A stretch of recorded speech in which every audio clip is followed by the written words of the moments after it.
pertemuan kita yang keempat, dan kita akan melengkapi semua cara mengontrol halusinasi yang perlu Ibu ketahui. Bagaimana perasaan Ibu hari ini? Saya merasa jauh lebih baik dibandingkan dari mana yang kita percaya. Suaranya juga, suaranya juga sudah berkurang, dan kemarin bahkan hampir nggak muncul gitu. Alhamdulillah ya Ibu, itu kabar yang sangat membahagiakan. Ibu sungguh telah berjuang dengan keras dan disiplin. Perkembangan Ibu sangat pesat dan menggembirakan. Saya sangat bangga dengan Ibu. Ibu, apakah menghadik, minum obat, dan bercakap-cakapan sudah terus dilakukan? Sudah semua saya jalankan dan sesuai dengan jadwal itu.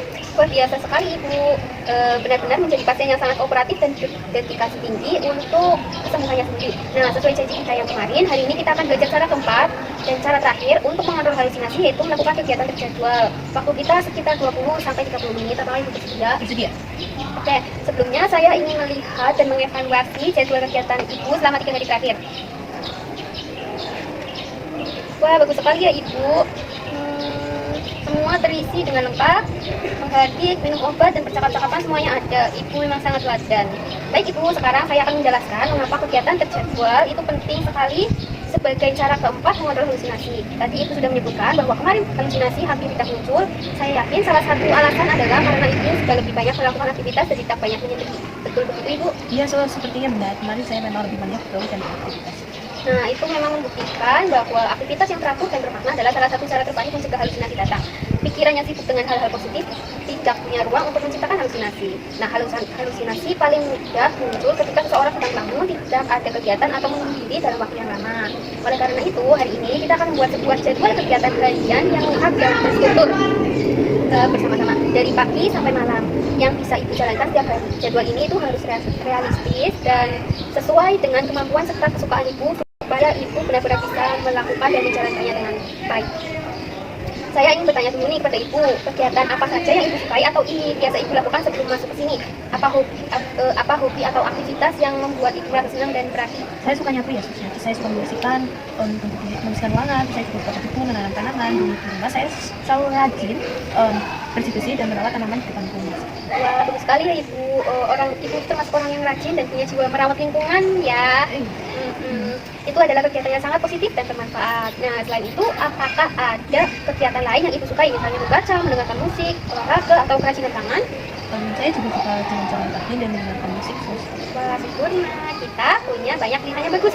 Nah, sekarang kita susun jadwalnya bersama ya Ibu.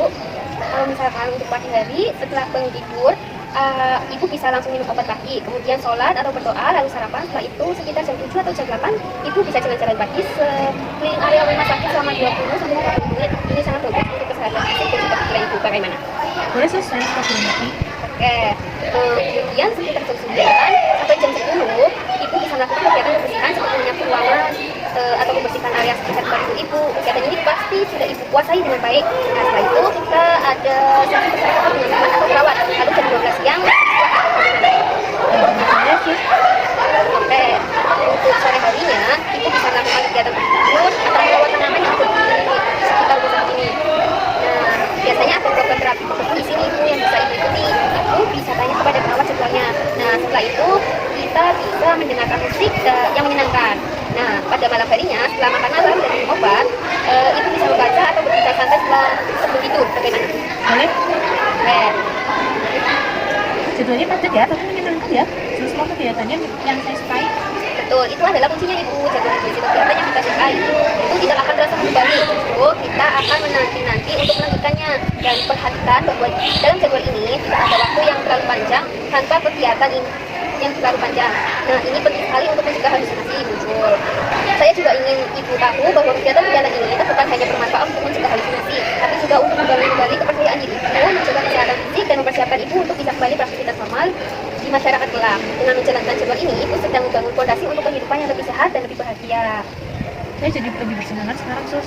Alhamdulillah, semangat itu adalah modal terbesar Ibu. Ingat ya, jika di tengah-tengah menjalankan kegiatan tiba-tiba suara halusinasi itu datang, Ibu tidak perlu panik. Ibu sudah punya tugas senjata lain, yaitu langsung hardik, teruskan kegiatan, atau ajak orang lain di sekitar Ibu untuk berbicara. Nah, kombinasi keempatnya akan membuat Ibu semakin kuat menghadapi halusinasi. Jadi jadwal seperti ini, apakah Ibu sudah benar-benar akan bisa menjalankannya? Bisa, saya suka kok kegiatannya Pak. Oke, nah jadwal ini kan sudah selesai kita buat. Ini milik Ibu ya, simpan dengan baik dan tempel di tempat yang mudah dilihat. Kalau di sini bisa. Nggak bisa dong, itu nggak bisa ditempel. Oh, iya. Misalnya di samping tempat tidur, oke Ibu. Saya suka pelupa ya. Disaku, nanti dibikin pakai yang kecil terus nanti disaku. Bikin.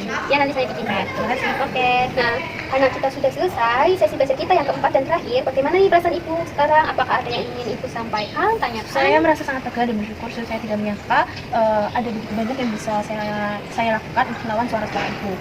Dulu saya merasa tidak berdaya, tapi sekarang saya merasa punya senjata untuk melawannya. Wah Ibu, kata-kata barusan itu sangat mengharukan dan membahagiakan saya sebagai perawat ya. Nah itulah tujuan kita dari awal, yaitu agar merasa berdaya dan mampu mengontrol kondisi Ibu sendiri. Dan tadi juga Ibu berhasil menyusun jadwal kegiatan harian yang lengkap dan realistis dengan antusias sesuai dengan kesukaan Ibu. Ibu, izinkan saya merangkum semua yang sudah kita pelajari bersama selama 4 hari ini. Ibu sudah menguasai 4 cara lengkap mengontrol halusinasi, yaitu yang pertama, menghardik dengan mengusik suara dengan tegas saat halusinasi muncul. Kedua, minum obat dengan teratur sesuai dengan 5 prinsip benar, yaitu benar nama, benar dosis, benar syarat, benar waktu, dan guna, tanpa pernah berganti tanpa seizin dokter.